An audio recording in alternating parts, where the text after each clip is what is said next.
Good morning and welcome to Cawfeetawk. Morning. Morning. You guys remember Erica? So one of the things I love most about Erica is she's very quirky. Admittedly so, right? Yes. She owns that. I like it. Yeah. I like it. I like it. And we were talking about being quirky and being yourself. I am me all the time. She is. I really am. You guys know that. But Erica is not. She's herself in certain situations, and then she's a toned down version of herself in other situations. Now, it's not to say that I can't tone it down at times, because I can. I haven't seen it. Oh my God, that's not true. If we went to dinner with your parents, you don't think I would be toned down? I mean, I would still be me. Okay. And as she's gotten a little bit older, from being a mom, you've actually toned it down quite a bit. Yes, we've known each other for over 10 years. So the Jamie 10 years ago in Los Angeles, like whoa, like whoa. That was Charlie. So we were talking about quirky women, and if people like quirky women, and we were talking about some of the most famous quirky women, because I think there's a reason why. Let's talk about some of the women in television that we as women have fallen in love with. Let's talk about Elaine from Seinfeld. Can you get quirkier than Elaine? I don't think so. Loud, chews with her mouth open, pushes people when she doesn't like what they have to say. Get out! Which we all fell in love with. She can't dance. Did you ever see her dance moves? Mm-hmm. This one? I could kind of dance. how you dance. I can like dance. This. Can you? Oh yeah. I could dance and sing. You cannot sing. Now you're just telling lies. Quirky and lies. Karaoke. Elaine for me was like a woman just who could not get her stuff together. Like, dated Jerry, it didn't work out. I admired the fact that they stayed friends though. I thought that was cool. Yeah. But she was like very opinionated in his life. Mm-hmm. And he kind of let it happen. Rachel Green from Friends. What did we love about Rachel? She also couldn't get it together, right? Another woman couldn't get her stuff together.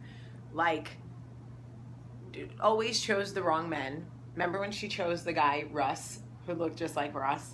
Mm-hmm. No, you don't. No, I don't. And I'm also tired. She's trying to go back in time with me at 7 in the morning. Time machine.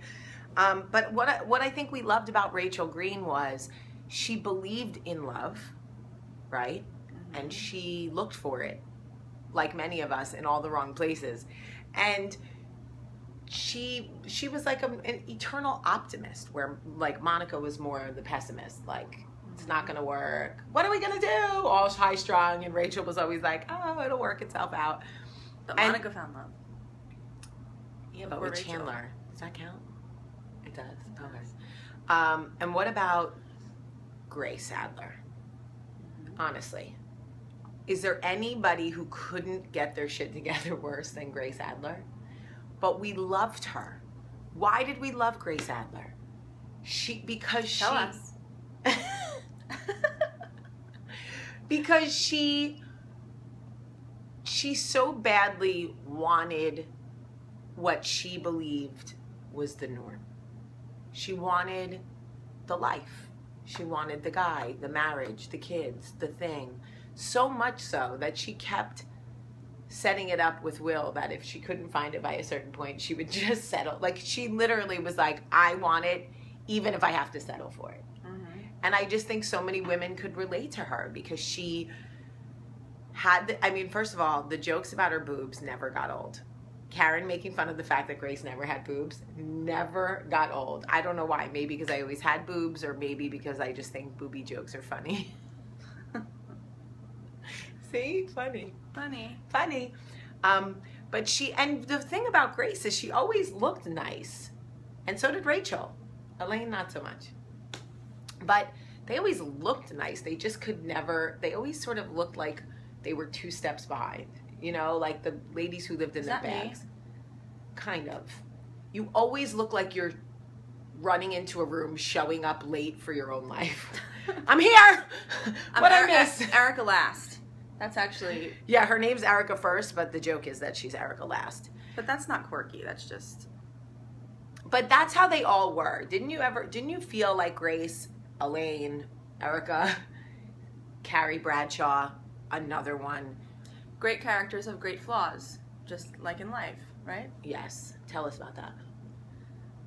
Well, up until, I don't know, you tell me how many years ago, but I was... Yesterday. Up until yesterday. Up until this morning. I didn't always embrace the quirks, the flaws. In fact, I was very introverted. I mean, I'm still not like this one, but I didn't embrace it. I didn't really know who I was. I was unsure, and somehow, she probably can know how it happened. I did start embracing it, and I started to date men actually that not that we need men to validate who we are, but all of my long-term relationships embraced the quirks. In fact, they would tell me every day, like, you're so quirky, and it would come out like as a negative, and then it was ... I love it, you know. So I like your quirks. You are very quirky. You have certain unique things that make you you. Mm-hmm. Like, and there are things that I hear throughout my day that I think, oh my God, that's so Erica. Like, anytime someone says leggings or earrings or jumper. I love a jumper. I love a jumper too. That doesn't make me quirky. I think everyone loves a jumper. I mean, I love a jumper. I love that. Did you see my new jumper? I just bought a jumper. She always buys a jumper when she comes to New York. Wait. I'm sweating in my arms. I'm sweating. It's so hot. Oh my God, here. It's getting so hot in here. The point of this is that some of the greatest characters, some of the greatest female characters that women still talk about, that still idolize, still love. Because I would imagine that Sarah Jessica Parker, Jennifer Aniston, Deborah Messing, and what's Elaine from Seinfeld's real name? Oh my God. Come on. We know it. What's her name? I'm having a moment. Veep. No, but what's her name? Oh my God. Oh! What is wrong with us? Oh! Blame it on the alcohol, the rain. Blame it I went to bed really late last night.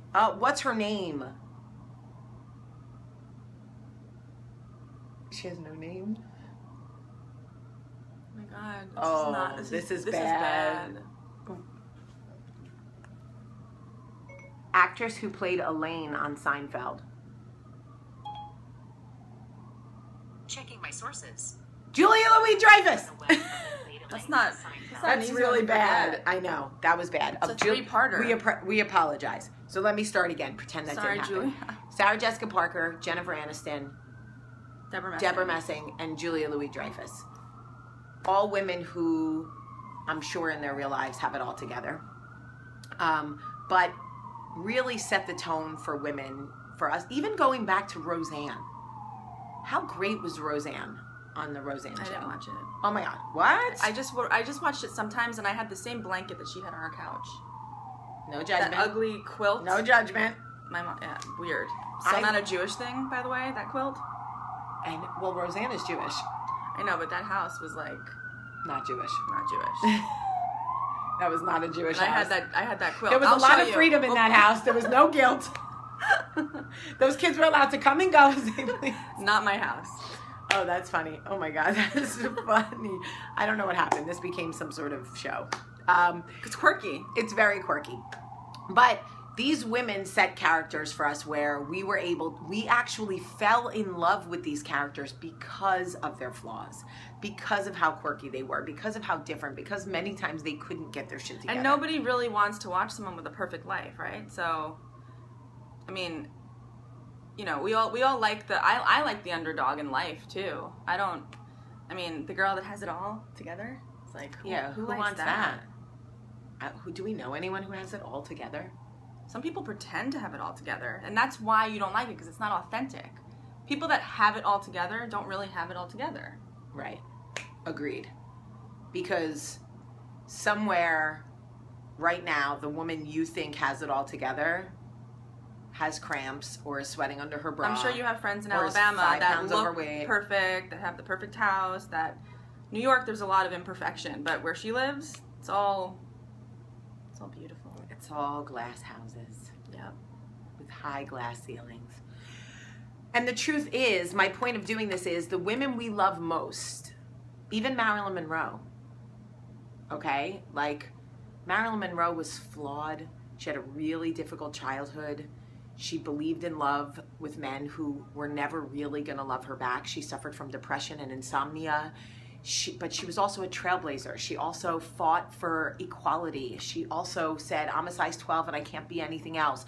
She was also amazing, but she was flawed. And that's why women still hang pictures of her up on their walls and still quote her and still, because by definition, if you look at Marilyn Monroe, by definition, she's a woman who essentially had affairs with married men and whatever, like, but she was flawed and she owned it. And that's what I love about these characters through time, is that they're all flawed, and it's easy to fall in love with them because you go like, okay, Rachel Green, I can't really get my shit together today either. Or, okay, Roseanne, well, your house is a relatable. mess, but your marriage works.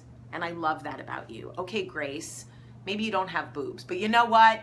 You look great in the sweater. Better in that sweater than I would. Anyway, what are your quirks? Do you have a friend that's really quirky? If so, tag her so we can get to know her. Oh. We love you today. Extreme close-up. We love you today. Oh. Have a great day. Bye.